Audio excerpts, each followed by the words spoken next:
आज धातु और अधातु के बारे में जानेंगे। तो नंबर 1 है धातु से आप क्या समझते हैं। तो धातु लिखकर अंडरलाइन करेंगे, डैश देंगे। आधुनिक परिभाषा के अनुसार वे तत्व धातु कहे जाते हैं जिनके परमाणु की 72 कक्षा में 4,2 या 4,3 इलेक्ट्रॉन पाए जाते हैं। ठीक है।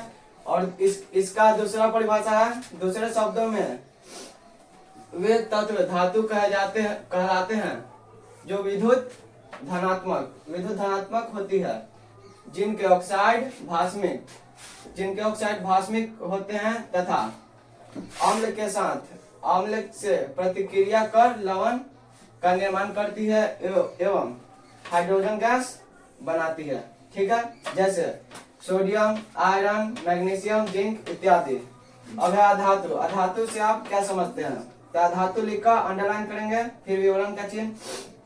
आधुनिक परिभाषा के अनुसार अधातु एक ऐसा तत्व है जिनके परमाणु के 72 कक्षा में 5,6 या 7 इलेक्ट्रॉन रहते हैं। इसका दूसरा परिभाषा, दूसरे शब्दों में वे तत्व अधातु कहलाते हैं जो ऊष्मा तथा विद्युत का कुचालक होता है। ठीक है।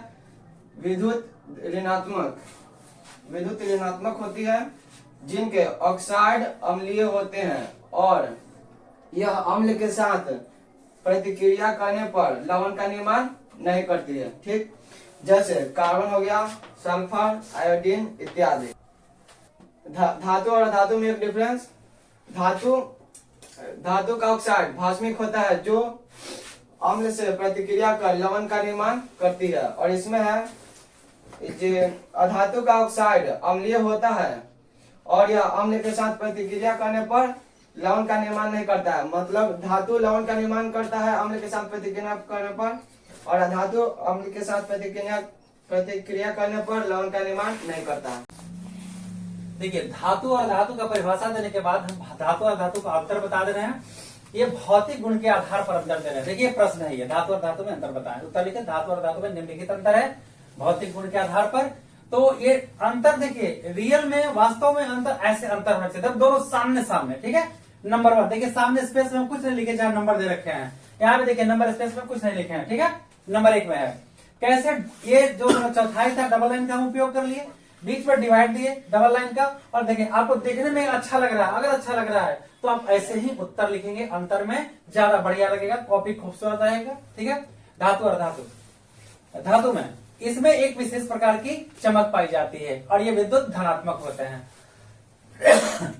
अधातु में किसी भी विशेष प्रकार की चमक नहीं पाई जाती है, जैसे अपवाद ग्रेफाइट में चमक होता है, आयोडीन में चमक होता है, और ये विद्युत ऋणात्मक होते हैं। ठीक है। तो ये धातु विद्युत धनात्मक होते हैं, लेकिन अधातु विद्युत ऋणात्मक होते हैं। मेन पॉइंट, ये धनात्मक होते हैं और ये ऋणात्मक होते हैं। धातु जो होता है उष्मा और विद्युत के सुचालक होते हैं। धातु उष्मा और विद्युत के सुचालक होते हैं, लेकिन अधातु उष्मा तथा विद्युत के कुचालक होते हैं। Bad conductor, metal good conductor, और ये जो है अधातु गुड बैड कंडक्टर होता है। ठीक है। ये धातु उष्मा और विद्युत के सुचालक होते हैं, धातु और अधातु उष्मा और विद्युत के कुचालक होते हैं।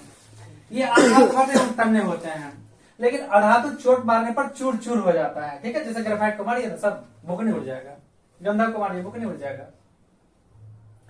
इसका अपेक्षिक घनत्व अधिक होता है, और धातु का अपेक्षिक घनत्व अधिक होता है, जैसे सोडियम, पोटेशियम इत्यादि, और अधातु का अपेक्षिक घनत्व कम होता है। ठीक है। तो इस तरह से अंतर भौतिक और रासायनिक गुण के आधार पर अगर पूछे और 2 नंबर का रहे तो कम से कम 2 भौतिक गुण और 2 रासायनिक गुण, कम से कम इतना दीजिएगा तो फुल का फुल मार्क्स मिलेगा, आपको कोई कटौती नहीं होगा। तो बहुत आसानी से देखिए, धातु में विशेष प्रकार की चमक पाई जाती है, धातु में नहीं। ये उष्मा और विद्युत कुचालक होते हैं और अधातु कुचालक होते हैं। ये आघात और तन्य होते, चोट मारने पर चूर चूर हो जाता है। इसका अपेक्षिक घनत्व अधिक होता है, उसका अपेक्षिक घनत्व कम होता है। ये बहुत इंपॉर्टेंट है, कई बार आ चुका है बोर्ड में। अब देखिए, धातु और धातु के हम रासायनिक गुण के आधार पर अंतर देते हैं। ठीक है। ऐसे लिख देंगे, टेबल बना के एकदम साफ साफ ऐसे सब बैंड कर देंगे। इस धातु में इसके ऑक्साइड भास्मिक होते हैं तथा इनके जलीय विलयन में लाल लिटमस नीला हो जाता है। ये सूत्र कुछ है, इसके बाद इसके ऑक्साइड अम्लीय होते हैं, बस एक वो भास्मिक होते हैं और एक अम्लीय होते हैं, बस ये फर्क जाना है। यह तनु गंधकाम्ल में घुलकर हाइड्रोजन गैस देती है, ये गंधकाम्ल से अभिक्रिया करती ही नहीं है। यह साधारणतः हाइड्रोजन से संयोग करती है और यह हाइड्रोजन से संयोग अस्थायी यौगिक बनाता है हाइड्रोजन से संयोग करके। जैसे H2 को S से अगर संयोग कराएंगे तो H2SO हाइड्रोजन सल्फाइड। धातु के क्लोराइड जल से प्रतिक्रिया नहीं करते हैं और इसके क्लोराइड जल से प्रतिक्रिया करते हैं। ठीक है, तो इस तरह से धातु और धातु में अंतर है, ये बहुत इंपॉर्टेंट है, आप लोग सब रट लेंगे, एकदम बहुत इंपॉर्टेंट, कई बार आ चुका है। देखिए मिश्र धातु, धातु हो गया, धातु हो गया, मिश्र धातु। मिश्र धातु किसे कहते हैं? मिश्र धातु दो या दो से अधिक धातुओं या एक धातु और एक अधातु के समान मिश्रण को मिश्र धातु कहते हैं।